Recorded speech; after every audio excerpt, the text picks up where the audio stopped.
Hey, Life Kit listeners. We wanted to bring this episode to you from our friends at Shortwave. It's about starting hormone replacement therapy. It's a smart resource we wanted to share. Here's the episode. You're listening to Shortwave from NPR. Navigating the U.S. healthcare system can be extremely difficult for trans folks. A lot of trans people face medical discrimination. A lot of trans people can live in places where they don't have access to affirming providers or might not have insurance. Some trans people might have insurance, but might not be able to get procedures covered, even if they have, quote unquote, good insurance. And that's an unfortunate reality. Even finding information about trans healthcare can be a challenge. Just a lot of reporting on trans stuff tends to be by cis people. And this isn't always the case, but a lot of the times that means from the get-go, it's kind of being portrayed in this light that isn't actually geared towards trans people, but is really more about centering cis people. That's James Factora, a trans journalist who covers queer and trans news, culture, and health. And they recently wrote a piece for Vice called A Beginner's Guide to Hormone Replacement Therapy.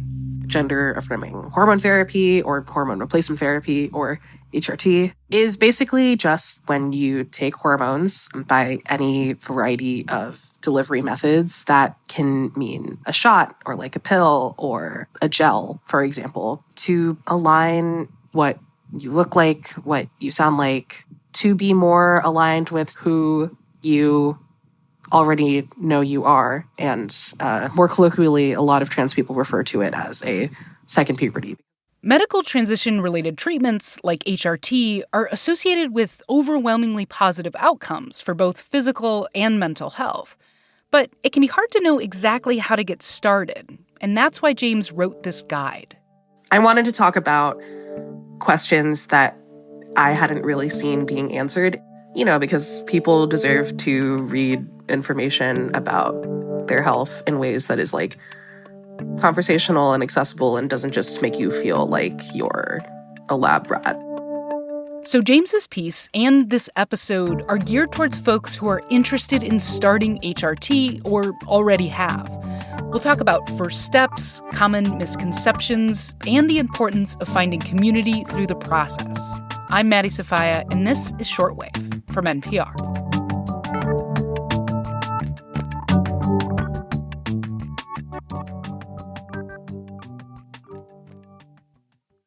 Support for NPR and the following message come from Verizon. Director of Corporate Social Responsibility Alex Cervello shares how Verizon is helping schools bring technology into the classroom and working to move the world forward for all. We wanted to ensure that students and teachers have access to innovative learning tools and the proper training to successfully integrate them into the classroom, whether that be in person or in a hybrid setting. To learn more, go to citizenverizon.com. Today we're talking with James Factora. They wrote a great piece for Vice called A Beginner's Guide to Hormone Replacement Therapy. It is incredible and very thorough, and we won't have time to get into everything, so please make sure to click the link in the episode notes for more. So James says the first step is finding a provider who can prescribe hormone replacement therapy. If you are lucky enough to have a primary care provider that you like and trust, you can ask them for a referral to someone who specializes in HRT. Another option is to go directly to an endocrinologist or other HRT providers like Planned Parenthood. Which not all Planned Parenthoods provide hormone replacement therapy, but a lot of them do. And for a lot of people, that might be their most accessible option for a number of reasons.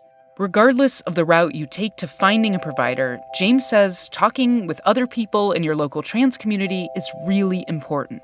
A big theme here is kind of talking with your local trans community, whether that's online or, just among your friends. It's good to know who people who have had good experiences with, who they might not have had good experiences with, and, any number of needs that you specifically might have, because, not all HRT providers are created equal. Before your first appointment, it's helpful to prepare some interview questions for a potential provider to help you determine whether they're the right choice for you. So that can mean asking any of the things that you need to know, like how much experience they have, either in general or like with somebody who shares your identity. If you're a trans masc, you're trans femme, or don't identify like with those two things. Are you familiar with treating non-binary folks? Like, what's your familiarity like with intersex patients? Ask about what the different options are that they can prescribe you. So basically, like, you just want to make sure that you're working with somebody who like caters to your needs. I feel like the most important thing to look for probably is what model the provider uses. James says that providers usually use one of two models or approaches when prescribing hormones. One is the standard of care model. In this model, your medical practitioner will talk with you about the effects of HRT and a general timeline of changes you can expect in your body. This model also requires a psychosocial assessment and a referral by a mental health practitioner before prescribing HRT. Basically, that just means that whoever is conducting this assessment will ask you about your identity and how you experience dysphoria and how long you've experienced dysphoria and what the impact of your, gender presentation has had on your mental health, specifically like the stigma attached to that gender presentation and what kind of support that you might have from people in your life. There's another model that James says is gaining more widespread use, and that's the informed consent model. In this framework, much like the standards of care model, you're informed about the effects of HRT and the options that might be best for you. But here's the big difference. A psychosocial assessment is not required. Instead, the focus is on personal autonomy.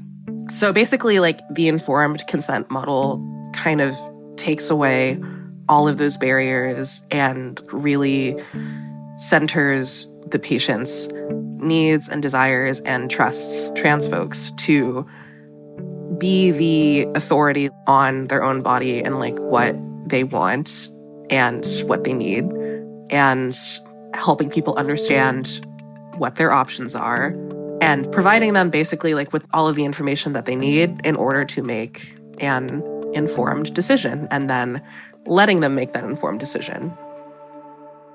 All right, next up, I want to get into something that is very complicated, and that is insurance. I don't want to spend a lot of time on it because you covered it really well in your piece, and there's a lot of resources there. Some states have made it illegal to exclude trans health services. Some have not. Medicaid coverage is similarly variable. And I'm wondering, James, if you can talk about what people can do if they don't have insurance. Yeah, totally. So if you don't have insurance, or if you find yourself in the unfortunate situation where you have insurance, but you're denied coverage, you can pay for it out of pocket. One study that I cited found that out of pocket that can cost anywhere from like $970 to $3,200 a year. It really depends on like what your delivery method is, whether you're on estrogen or testosterone. The like T-gel, for example, tends to be more expensive than the shot. There are also some startups virtually, which I think can be a good option if you live in a state where you can't access care in real life.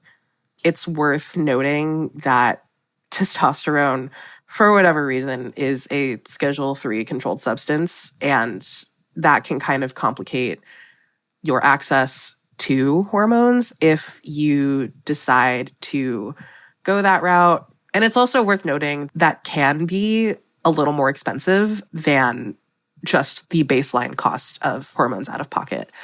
So, like whether it's Planned Parenthood or like a community health clinic, it's worth looking into like whether you have places in your area that can work with you like on a sliding scale basis based on what you're able to pay.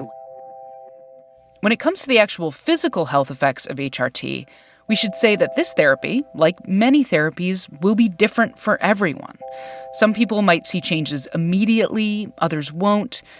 James highlights a number of these effects in their piece, but says there's one area in particular where there are some big misconceptions, and that's reproductive capability.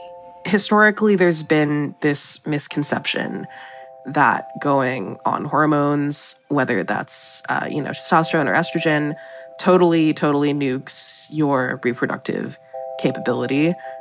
And, that was kind of like an assertion that was made with very little evidence. And more data is coming out to prove that that's not the case. There have been studies that have shown that people who stopped taking testosterone for 4 months had fertility levels similar to cis women when they were undergoing fertility treatments. Another study found that some trans women were able to regain fertility after stopping hormones for 5 months. But at the same time, one of the patients in that study was not able to produce viable sperm after 4 months. And, obviously, if you are interested and able to preserve your, reproductive stuff before you start hormones, you can always, do sperm banking or egg banking. But obviously, that's not an option for everybody. Bottom line is that if you think that you might want to have kids in the future, but you want to go on hormones and you're afraid that going on hormones means that you won't ever be able to have kids, that's probably not the case. It can be the case with any cisgender person and their reproductive capability, but the good news is there's a lot more options available to trans people now than ever before. And we're getting a more complete portrait of what it looks like to be a trans person on hormones who wants to have kids. James and I also talked about HRT and its impacts on mental health. Now, both of the experts James talked to reported that after starting HRT, patients often report feeling decreased rates of suicidality and depression. However, it can be good to have a therapist to process kind of, this second puberty with.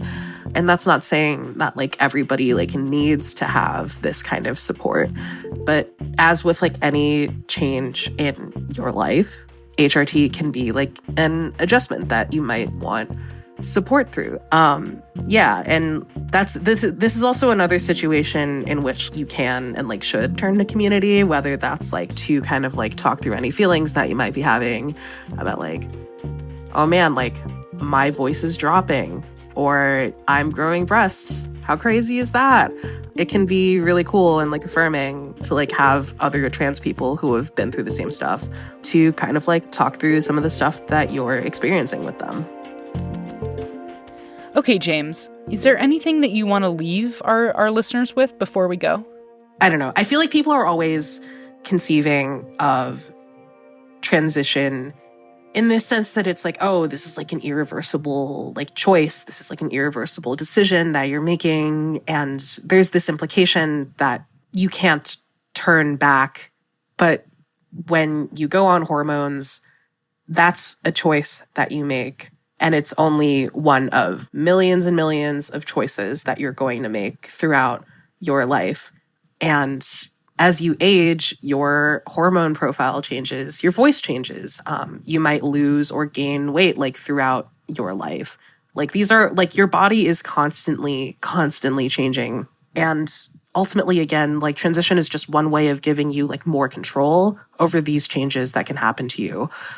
And one of the really beautiful things about transness really is just the understanding that you can do whatever you want with yourself and your body and your identity. You're the authority, no matter what kind of gatekeeping that you might face. And really what medicine and science are doing is catching up with what we have already established, which is that we are the authorities of our own bodies. Thanks to James Factora for sharing their time and expertise with us. Make sure to check out their full piece in today's episode notes for everything we didn't get to. This episode was produced by Britt Hansen, fact-checked by Indy Cara, and edited by Viet Le. Special thanks to Andrea Mares, Flores Marquez for all of her help. I'm Maddie Safaya. Thanks for listening to Shortwave from NPR.